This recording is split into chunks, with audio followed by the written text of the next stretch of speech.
I found out I might have a daughter 15 minutes before walking down the aisle. I was in the groomsman's suite, half-buttoned, sweat collecting behind my collar, when my best man, Daniel, pulled me aside with a look I'll never forget. The kind of look that said this wasn't about a missing boutonniere or cold shrimp cocktail.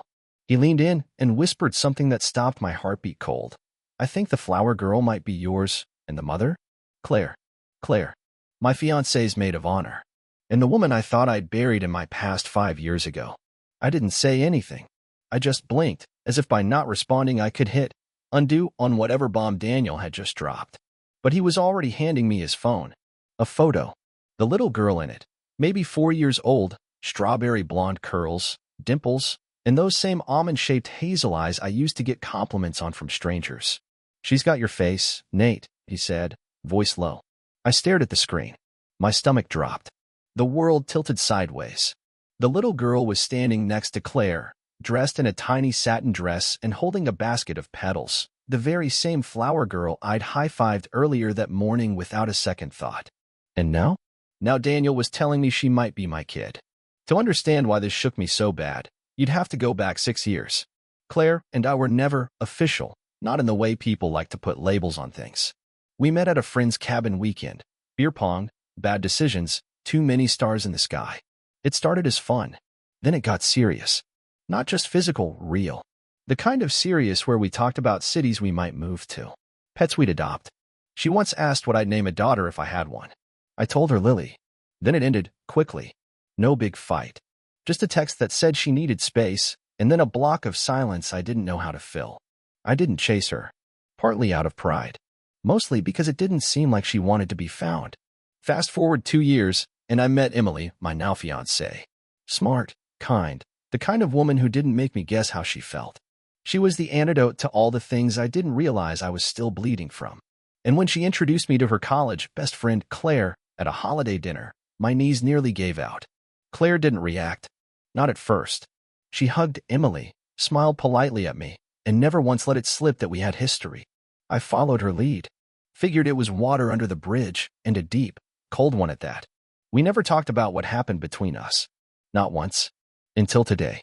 I walked out of the suite like a man on autopilot. Found Claire in the hallway, adjusting the flower girl's sash. She looked up and smiled. And for the first time in years, I couldn't return it. "Can we talk?" I asked. She hesitated, just for a second, and then nodded. We stepped into an empty storage room that smelled like linen and lemon polish. I closed the door behind us. "What's her name?" I asked. Claire didn't pretend to misunderstand. "Lily." I nodded. "How old is she?" She looked down. 4. My knees buckled slightly. I had to steady myself against a folding chair. "Why didn't you tell me?" Claire exhaled. "Because you were already gone. And by the time I could have said something, you were with her. You knew Emily and I were serious. And you still kept it quiet. She's her godmother, Nate. She thinks Lily's mine from someone else. She's never asked questions. And I never gave her reason to. You didn't think I had a right to know?" "I did," she said, softer now. "But I also knew what kind of man you were. Steady. Loyal. If I told you back then, I did," she said, softer now. "But I didn't know how to face you. We weren't in each other's lives anymore, and you looked like you'd moved on. By the time I could say something, it felt too late. And maybe I was afraid of what it would mean for both of us. She wasn't wrong, and that made it worse." I walked out of that room carrying a truth that didn't fit in my chest. Back in the suite, Daniel handed me a water bottle, like hydration could fix the crack in my reality. I took it, barely tasted it. "You okay?" he asked. I shook my head. "She's mine, Dan. I know it. In my gut." Daniel rubbed the back of his neck. "So what now?" Outside, the music was starting. Guests were taking their seats. The organist had already begun warming up. I looked in the mirror. The man staring back looked like he was about to say, "I do" to the wrong life. "I don't know," I whispered. But I was about to find out.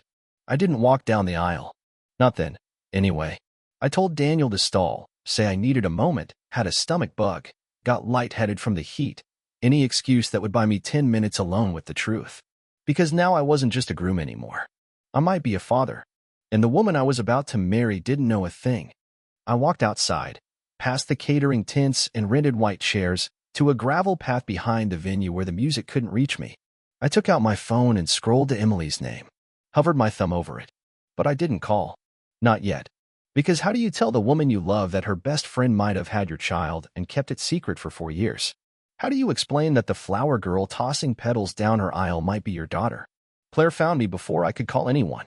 She was holding Lily's tiny flower crown in her hand like it was made of glass. I figured you'd need a minute, she said. I didn't look at her.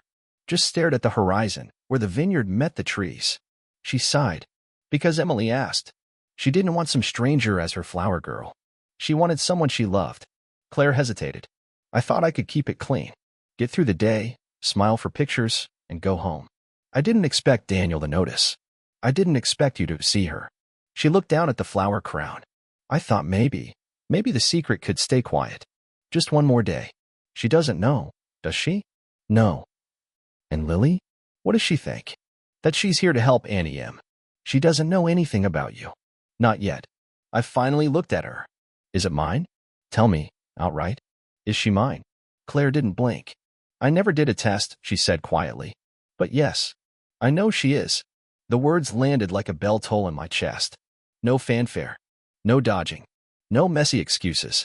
Just truth, quiet, heavy, untested, but still undeniable. I sat down on a low stone wall, legs trembling. I would have done the right thing, I said. If I'd known. I know, she said. That's exactly why I didn't tell you. That twisted something inside me. Made me want to scream and hold her at the same time. But mostly, it broke me. Because she was right. I would have stayed. Even if it meant giving up the life I have now.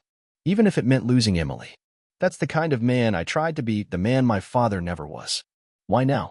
I asked. Why tell me today? I didn't mean to, she whispered. Daniel figured it out. Said Lily looked just like you. And I couldn't lie anymore. I shook my head slowly. You should have told me years ago, Claire. You don't get to protect me from being a father. She doesn't know what she's missing, Claire said, voice cracking. But you do. That's when I felt it. The ache I'd been ignoring. The emptiness that stretched wider than I knew. Because Lily was mine. And I'd missed it all. Back inside, the wedding planner was knocking on the door. 5 minutes. Daniel answered. Bought us another 10. Maybe less. I stood up. I have to tell Emily. Claire looked down, twisting the flower crown in her hands. Please don't blow up her world on the happiest day of her life. It's already blown up, I said. You just haven't heard the explosion yet. She flinched. I tried to talk to her, Claire added after a moment. Right after you told her.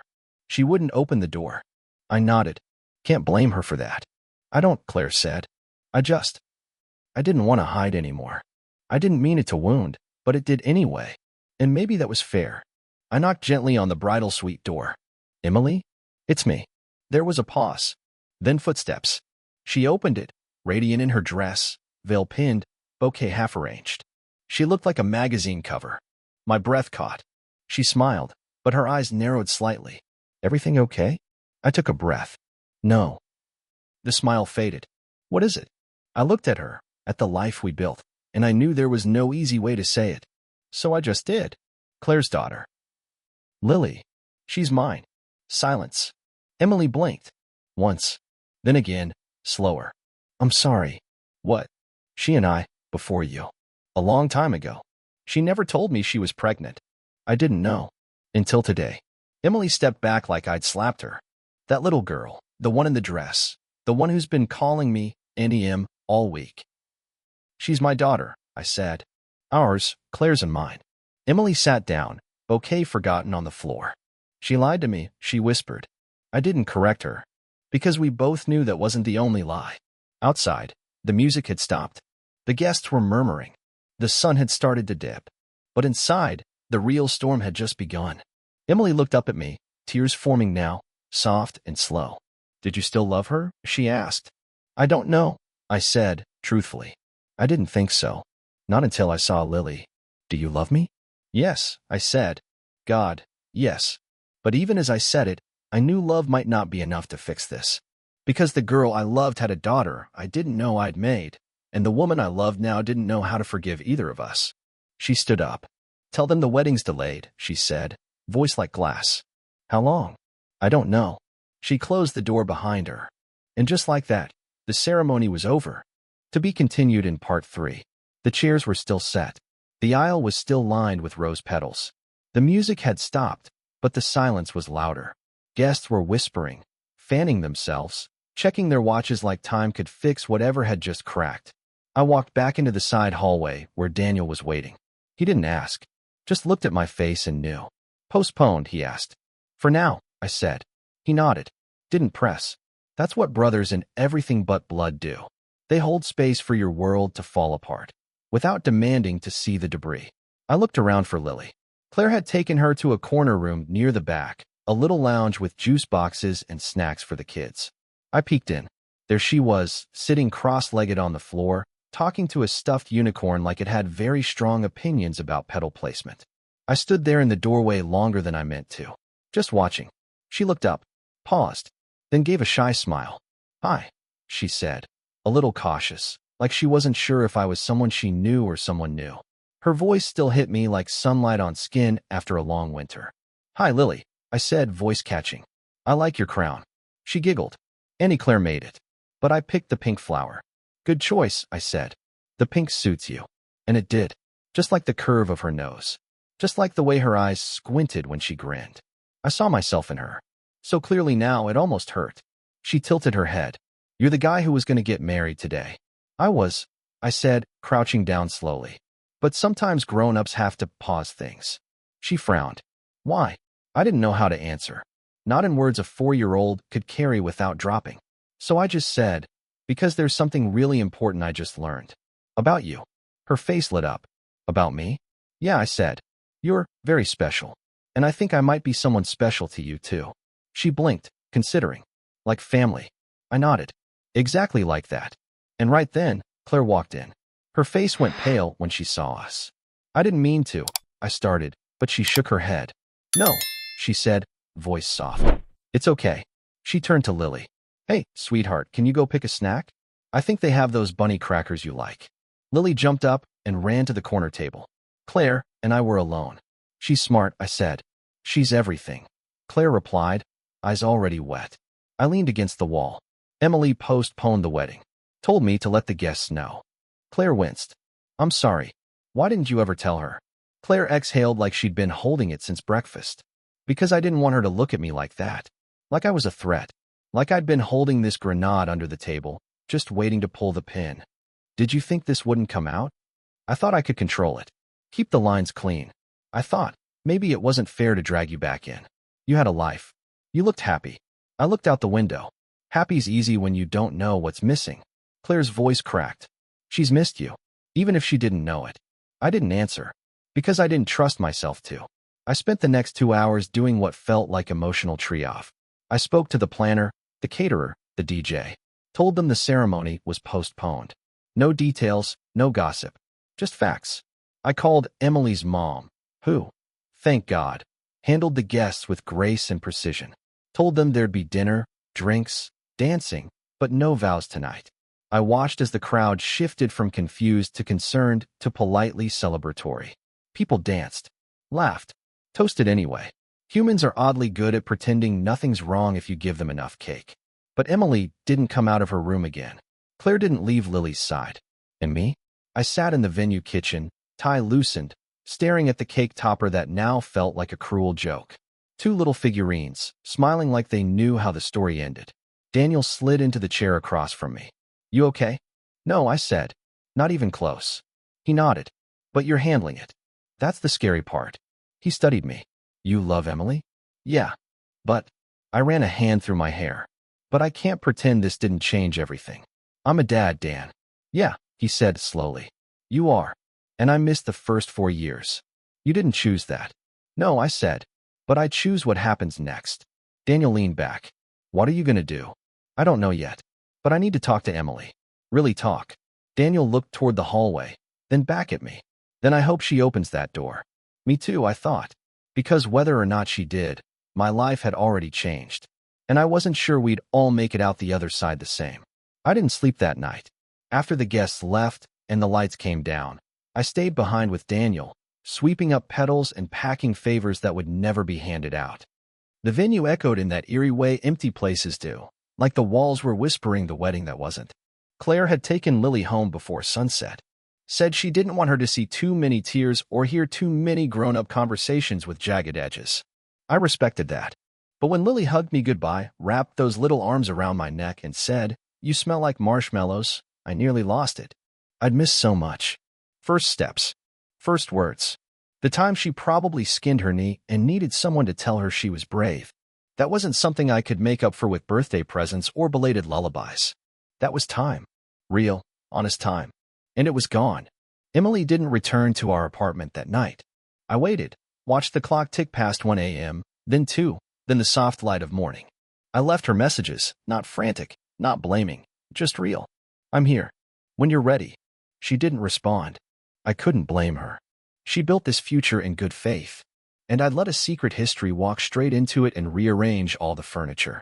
Around 6 a.m., Daniel knocked on my door again, holding 2 coffees and a folded piece of paper. Claire came by earlier. "Left this." I took it with trembling hands. The handwriting stopped me. It was careful, familiar, almost maternal. A letter from Claire. "Nate, I know what I did was selfish. I told myself I was protecting everyone. Emily, you, even Lily. But the truth is, I was protecting myself. I didn't know how to face you back then. Didn't want to be the woman who complicated your life. I wanted to be brave enough to tell you. But every time I almost did, I saw how much happier you looked. You were finally okay. And I didn't want to be the reason you weren't. But Lily deserves more than secrets. She deserves you. I'm not asking for anything. Not child support. Not a relationship. Just honesty. For her. For you. For everyone. I'm sorry I waited. I really am. Claire." I read it twice. Then once more. Not because I didn't understand, but because I did too well. By noon, I drove out to the little yellow house Claire rented on the edge of town. Modest place. Fenced yard. Pink scooter by the porch. Lily's drawings were taped to the windows. It hit me, standing there, all the ways she'd grown up without me. I knocked. Claire opened the door in leggings and an oversized sweater, hair tied up, dark circles under her eyes. She looked exhausted. "Human. You got the letter," she said. I did. She stepped aside. "You want to come in?" I hesitated. "Lily's not here," she added quickly. "She's at my sister's.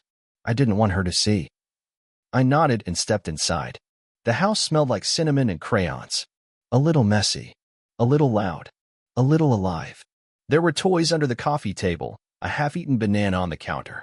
The life of a child in full swing. We sat on the couch. 2 feet of cushion between us. But the real distance? That was years wide.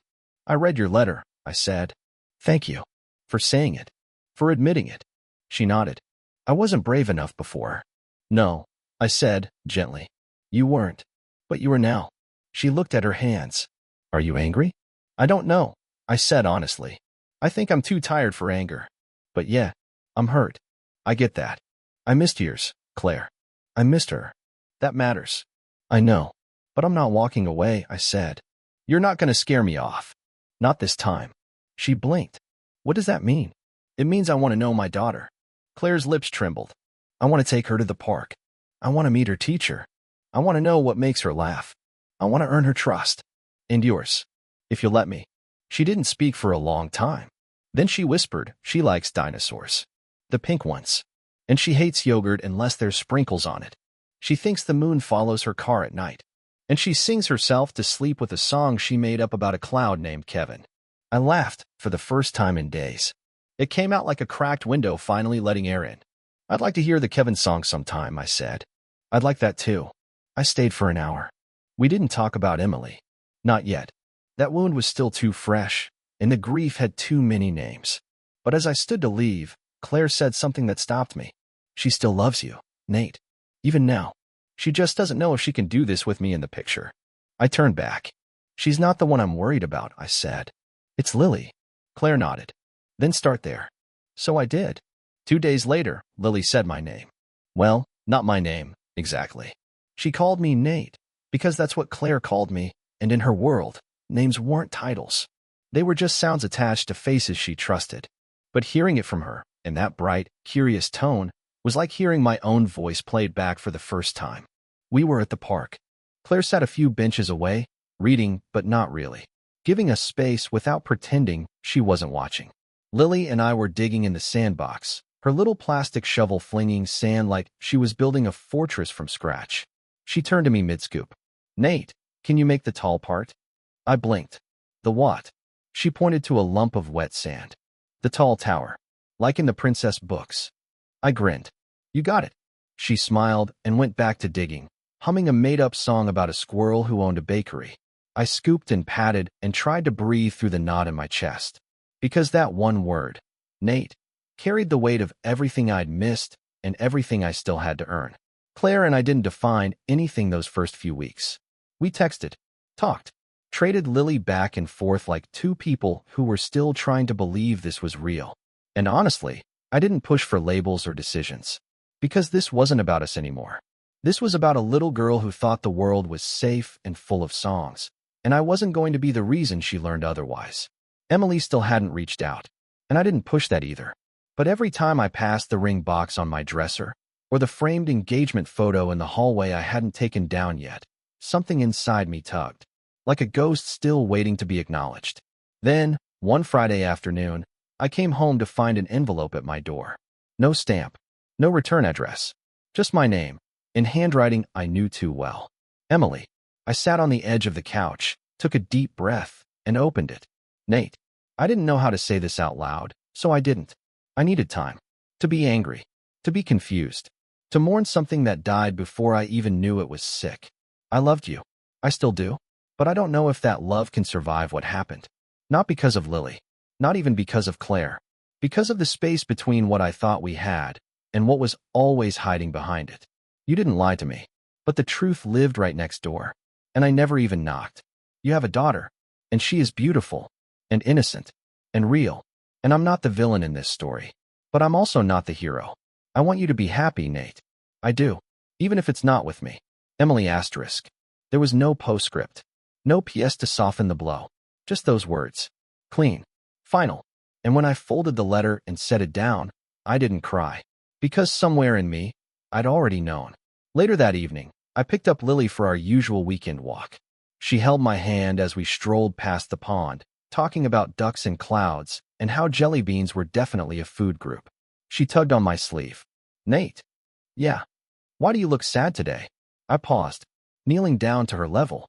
I just lost someone, I said gently. Someone I cared about. She frowned. Did they go away? Yeah, sort of. She thought about that. Did you tell them you missed them? No, I admitted. Not yet. She reached into her little purse, bright pink with stickers, and pulled out a rock. Smooth. Painted. With a smiley face drawn in marker. Here, she said. This helps me when I miss Mommy at work. I took it in my hand. Heavy for something so small. Thank you, I whispered. She beamed. You can keep it. And just like that, my heart cracked in the best way possible. That night, I stood in my apartment staring at all the things that used to mean something else. A framed photo of me and Emily. Our wedding colors in a planner by the fridge. A list of songs for a first dance that would never play. And next to them, a rock with a smiley face. I moved the rock to the center of the coffee table. It didn't erase anything, but it reminded me of what was next. And sometimes, next is enough. 3 months later, I was standing in a different kind of aisle. Target, aisle 12, holding a box of animal-shaped sandwich cutters in one hand and a juice pouch in the other, while Lily clung to my leg in a tutu and rain boots, even though it was bone-dry outside. Claire stood a few feet away, comparing toothpaste brands like the world wasn't shifting again beneath us. We'd fallen into something, not simple, not labeled, but steady. There were Friday dinners, Sunday pancakes, Wednesday check-ins. There were parent-teacher nights and crayon-scribbled drawings on my fridge that said, to Dad, the word she finally chose to call me. Not Nate. Not guy who smells like marshmallows. Just Dad. The first time she said it, she was reaching for me after scraping her knee on the sidewalk. She didn't cry until I picked her up. And when I did, she whispered, I want my dad. That was the moment everything else, the wedding that never happened, the life that cracked open like a dropped plate, stopped hurting. Because something better had found its way through the pieces.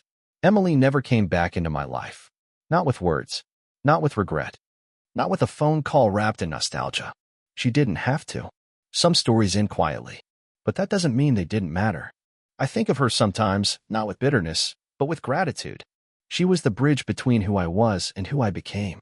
She gave me calm when I needed it, steadiness when I was still shaking from the past. And even though we didn't get our forever, I still carry the parts of me that grew because she loved me. Not every love ends with a ceremony. Some just leave you better than they found you. Claire and I, we're not a couple. Not officially. Not yet. Maybe not ever in the way people expect. But we're something more permanent than dating apps and dinner reservations. We're parents now. Co-creators of a life that laughs in the backseat and hides peas in her napkin. And that bond? It's not built on passion or apology.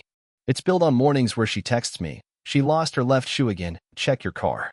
On nights when I swing by just to kiss Lily goodnight and end up falling asleep on the couch with Frozen playing softly in the background. On trust. Earned. Daily. Last weekend, Lily asked if she could marry me. I laughed and said, "Why would you want to marry me?" She looked very serious and said, "Because you make good waffles and you don't yell when I get pain on stuff." Claire, overhearing from the kitchen, just smiled and said, "Those are pretty solid qualifications." That night, we had a tea party on the living room floor with plastic cups and paper crowns. And I made a vow not with a ring, not in a chapel, but over a lukewarm apple juice toast with my daughter and her stuffed bunny. I vow to show up, to listen, to stay. Not perfectly, not without days where I feel like I'm building a life out of borrowed tools and duct tape, but with love that doesn't leave when it gets hard. Love that doesn't hide behind silence. Love that says, even if I didn't know you at the start, I'll be here for every chapter from now on. The wedding never happened. The tux is still in my closet, tags on, unworn. But in its place, something better bloomed.